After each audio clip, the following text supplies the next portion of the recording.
대통령의 국정 철학과 도무지 맞지 않는 사람이 있습니다. 극우의 여전사로 불리는 이진숙 방통위원장입니다. 국무회에서 퇴출당했죠. 직권면직 사유가 차고 넘칩니다. 총리께서 대통령께 직권면직을 건의해 주시기 바랍니다. 예, 새벽 총리님 고생이 많으십니다. 네. 요즘 넷플릭스보다 더 재미있는 콘텐츠가 있다는데 혹시 아십니까? 총리님도 출연하시던데. 그러면은 국무회의 말씀을. 예. 바로 이재명 대통령이 주재하는 국무회의입니다. 왜 이렇게 국민들이 국무회의를 관심 있게 지켜보는지 어떻게 생각하십니까? 미리 짜맞춘 각본이 없는 데다가 아마 실제 현장을 볼 수 있다는 어떤 민주적인 효능감, 그리고 실제 거기서 여러 문제가 자신과 관련된 문제가 다뤄진다 하는 그런 효능감, 이런 여러 가지가 작동한 거 아닌가 싶습니다. 예.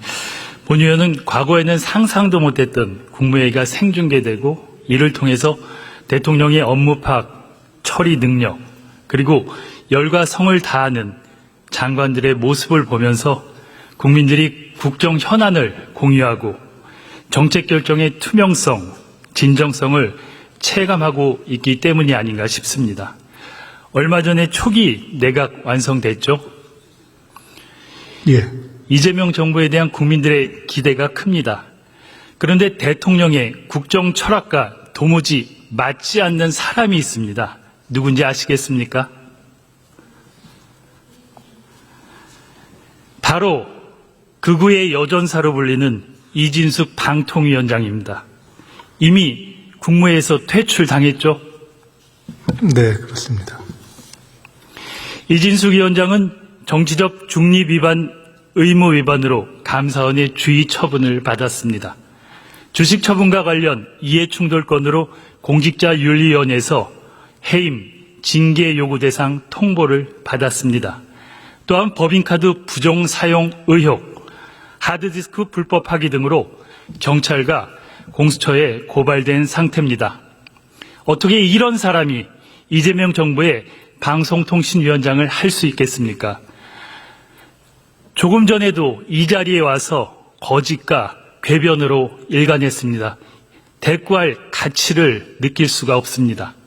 총리님, 지난 8월 29일 대통령실이 이 위원장에 대한 직권 면직을 검토하고 있다고 공식적으로 밝힌 바 있습니다.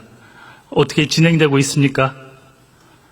네, 관련 기관에서 관련한 절차나 조사가 진행되고 있기 때문에 제가 자세히 말씀드리기는 어렵습니다. 예, 직권 면직 사유가 차고 넘칩니다. 총리께서 대통령께 직권 면직을 건의해 주시기 바랍니다. 네, 조금 전에 드린 말씀으로 답변을 대신하겠습니다.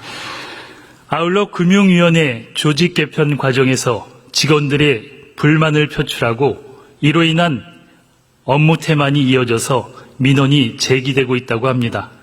기분이 나빠서 일하기 싫다고 합니다. 더 이상 모피아 세상이 아닙니다. 조직의 안정적 운영과 공직기강 확립을 위해 감사 등 조치를 취해 주시기 바랍니다. 네, 정부 조직 개편에 관한 과정은 저희들이 충분히 큰 방향을 설명하고 또 그런 과정을 통해서 차근차근히 풀어가도록 하겠습니다. 지난 4월 SK텔레콤에서 2,200만 명의 개인정보가 유출되는 사상 초유의 참사가 벌어졌습니다. 그러나 번호이동 위약금 면제 기간은 열흘에 그쳤고 SKT는 매출액의 1%에 불과한 과징금마저 못 내겠다고 버티고 있습니다. 심지어는 손실액을 100배나 부풀려 7조 원의 손실이 예상된다고 언론 플레이를 하면서 사고 책임자인 유영상 SK 대표는 상반기 급여로 무려 26억 원을 챙겼습니다. 총리님, SKT 행태에 대해서 어떻게 보십니까? 네, 저런 사건이 반복돼서 그 고객들에게 피해를 입히고 있는 것에 대해서 대단히 저희도 죄송스럽게 생각하고요. 그 문제에 대해서 재발되지 않도록 철저하게 관련한 조치를 해가겠습니다. 예, 문제는 SK만이 아닙니다. KT에서도 고객 정보가 유출됐습니다. 전국 5곳에서 수백 명이 무단 소액 결제 피해를 봤습니다.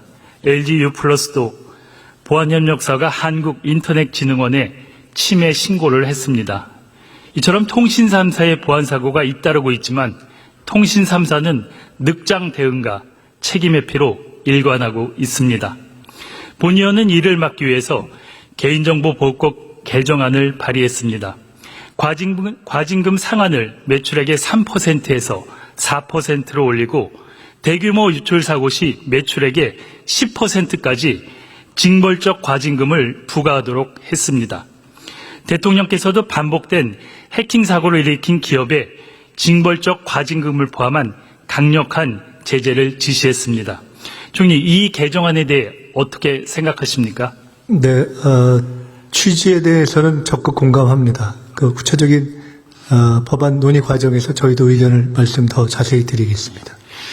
통신 3사는 매년 막대한 영업이익을 내고 있습니다. 2024년 한 해 동안 SKT 1조 8천억, KT 1조 5천억 원, LG U+ 9천억 원의 이익을 냈습니다. 하지만 SKT의 보안 투자는 영업이익의 3%에 불과합니다. 국민의 혈세로 구축한 통신 인프라를 활용해 통신 3사가 독점적 지위를 노리며 땅 짓고 헤엄치기식 경영을 하고 있습니다. 총리님, 통신 3사의 독점을 깨고 통신시장의 공정한 경쟁과 특히 통신요금 인하를 위해 제4이동통신 도입 어떻게 생각하십니까? 제4통신은 논의도 있고 시도도 지속적으로 있었던 것으로 압니다마는 여러 가지 어려움상 그동안 실현이 되지 않고 불발한 것으로 알고 있습니다. 그래서 그 부분은 일단 현재의 그런 현실적 어려움이 있는 상황이다 하는 걸 말씀드립니다. 예, 국민 입장에서 신중히 검토해 주시기 바랍니다. 예, 들어가 주십시오. 예, 정성호 법무부 장관님 나와 주시기 바랍니다. 장관님, 지난 8월 형제복지원과 성감학원 사건 피해자들이 낸 국가배상 소송에 대해 상소를 일간 취하하셨죠? 예, 그런 사실이 있습니다. 너무 당연한 일이지만 한편으로는 쉽지 않은 결정인데 의미와 배경에 대해 설명해 주시겠습니까? 네, 과거 민주정부에서도 제대로 하지 못했습니다. 매우 안타까운 일이었습니다. 과거 권위주의 시대 또는 군사 독재 시절에 국가의 폭력, 국가의 불법행위, 또 국가의 그 강제 동원들 이런 사례에 의해 갖고 국민들이 많은 피해를 봤음에도 불구하고 정리되지 못했습니다. 진실화해위원회에서 진실을 밝혔음에도 불구하고 그에 대해 적극적인 대처를 못했고 피해자들이 피해배상 소송을 냈는데 그걸 갖다가 당연히 1심에 패소했음에도 불구하고 관행적으로 관례적으로 상소를 계속해 왔습니다. 이런 점들을 확실하게 정리해서 2차 가해가 되지 않고 피해자들에 대한 국가의 어떤 책임을 다한다는 차원에서 정리했습니다. 예, 잘하셨습니다. 국가의 존재 이유를 보여준 의미 있는 결정이라고 봅니다. 국민을 섬기는 이재명 정부니까 가능한 일이라고 예, 생각합니다. 서산 개척단 사건도 소송을 취할 의지가 있습니까? 예, 저희들이 지금 진행된 것도 있고요. 지금 1심 진행되는 것들이 있기 때문에 1심 진행을 통해서 사실관계 확정되는 것들은 저희들이 과감하게 정리할 계획입니다. 그런데 올해 배상 예산이 부족해 지급이 늦어질 것이라는 말이 있는데 사실입니까? 네, 사실입니다. 네. 어떻게 하시겠습니까? 지금 올해 국가배상 예산이 한 1,300억 정도 됐는데 이미 다 소요됐습니다. 그리고 현재 지급해야 될 배상금이 제가 정확하게 기억 못하지만 1,900억 정도가 좀 남아있는데요. 이게 정부에서 소송이기 때문에 정확한 그 배상금 판결 금액을 예측하기 어렵습니다. 그래서 일단 예비비를 저희들이 최대한 확보해서 보상을 하고 있는데 일단 내년도 예산에 최대한 기재부와 협의해갖고 최대한 많이 확보해서 신속히 지급할 계획입니다. 예, 피해자들이 모두 고령이시고 생활고에 시달리고 있습니다. 하루속히 배상을 받을 수 있도록 예산과 제도를 확실히 뒷받침해 주시기 바랍니다. 예, 이게 관련해서 하루 이자만 해도 지금 연 12%이기 때문에 하루 이자만 해도 6천만 원 이상 나가기 때문에 정부 입장에서도 가능한 최대한 지급하려고 노력하고 있습니다. 예, 들어가 주시기 바랍니다. 예, 총리님 나와주세요. 국내 3대 집단 수용시설 인권 침해 사건이 있습니다. 7, 80년대 수만 명을 불황화로 둔갑시켜 강제로 가두고 국가폭력을 행사했던 형제복지원 사건. 650명 이상이 목숨을 잃었습니다. 최근 넷플릭스 나는 생존다에서 다루기도 했습니다. 대표적인 아동 인권 침해 사건인 성감학원 사건은 1982년 문을 닫을 때까지 수천 명의 어린이들이 끌려가 혹독한 강제 노역과 학대를 받았고 수백 명이 안매장됐습니다. 1961년부터 수많은 젊은이들을 강제 수용해 노역에 내몰고 청춘을 송두리째 빼앗아버린 서산 개척단 사건. 이 세 사건 모두 군부 독재 정권이 저지른 국가 폭력 사건이고 대표적인 인권 침해 사건입니다. 이 사건들은 진실 화해를 위한 과거사 정리위원회에서 35년에서 60년 만에 진실 규명이 이루어졌고 국가에 공식 사과를 권고한 바 있습니다. 총리님, 이 상징적인 국가 폭력 사건에 대해 올해 안에 국가가 사과하고 인권 대한민국을 선포해야 하지 않겠습니까? 네, 말씀 주신 사건 중 그 사건들에 대해서 법무부 장관께서 그리고 대통령께서도 SNS를 통해서 사과를 하셨던 것으로 기억을 합니다마는 오늘 지금 말씀을 주셨습니다. 그래서 제가 이 자리를 빌어서 다시 한번 총리로서 깊은 죄송하다는 그 정부의 폭력과 관련된 폭력으로 피해를 입었던 분들에 대해서 죄송하다는 말씀과 깊은 위로의 말씀을 드리고 싶고요. 지금 말씀 주신 대로 국가가 보다 공식적으로 그런 송구스러움을 표현할 수 있는 방법에 대해서 의논해서 방법을 찾도록 하겠습니다. 이재명 대통령은 어린 시절 소년공으로 인권 사각지대에서 부당한 현실을 극복하고 경기도지사 때는 성감학원 피해자 구제에 나섰습니다. 총리님, 대통령께 새 사건에 대해 국가의 사과와 인권 대한민국 선포를 꼭 건의해 주시기 바랍니다. 네. 대통령께서 산업재해를 미필적 고의에 의한 살인이라고 규정했습니다. 정부도 고용노동부 장관을 중심으로 관련 부처가 예방에 총력을 기울이고 있습니다. 매우 고무적입니다. 반드시 결실을 맺어 노동 현장의 안전을 지켜내길 기대합니다. 지난 월요일 정부가 산업재해 종합대책을 발표했습니다.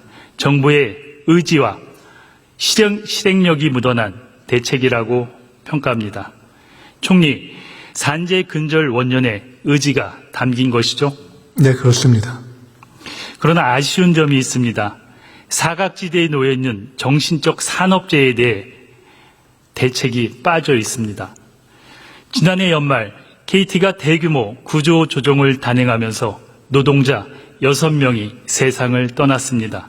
3명은 극단적 선택을 했고 3명은 심장마비로 목숨을 잃었습니다. 구조조정에 따른 정신적 산업재해 가능성이 제기되고 있습니다. KT에서는 지난 2007년부터 2013년까지 7년간 무려 31명의 노동자가 극단적인 선택을 했습니다. 그 이후에도 수많은 통신 노동자들이 죽어갔지만 통계조차 제대로 잡지 않고 은폐해 왔습니다. KT란 대기업에서 대규모 구조조정이 있을 때마다 노동자들의 비극이 잇따르고 있지만 원인 규명은 물론 아무런 대책도 세우지 않고 있습니다. 대통령께서 자살은 사회적 재난이라고 규정하고 정부 TF를 지시했습니다. 물론 정신적 산업재해는 입증과 인정이 쉽지 않습니다. 그런데 고용노동부와 과기정통부가 방치하는 사이에 통신 노동자들이 죽어가고 있습니다.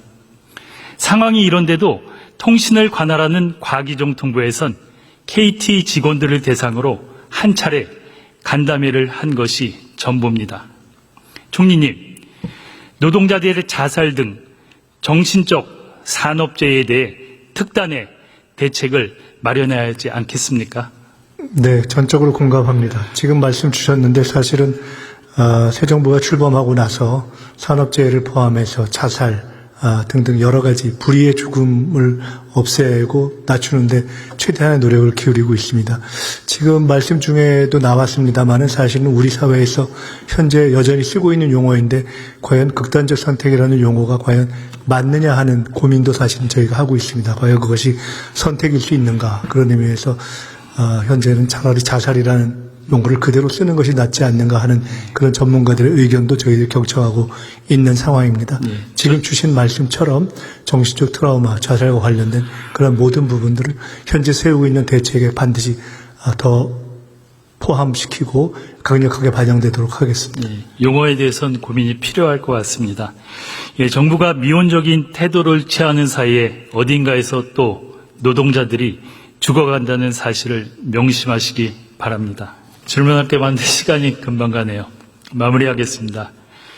존경하는 국민 여러분, 이재명 정부가 출범한 지 이제 100일이 조금 지났지만 무너졌던 대한민국이 차츰 안정을 찾아가고 있습니다.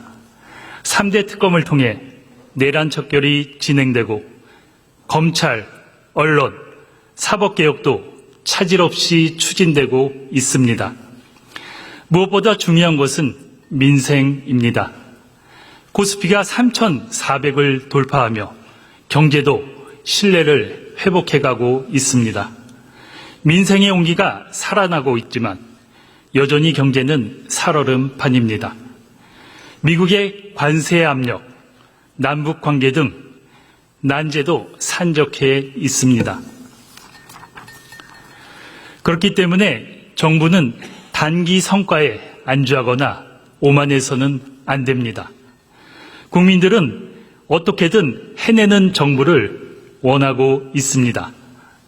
앉아서 일하는 정부가 아니라 뛰는 정부, 성과내는 정부가 되어야 합니다.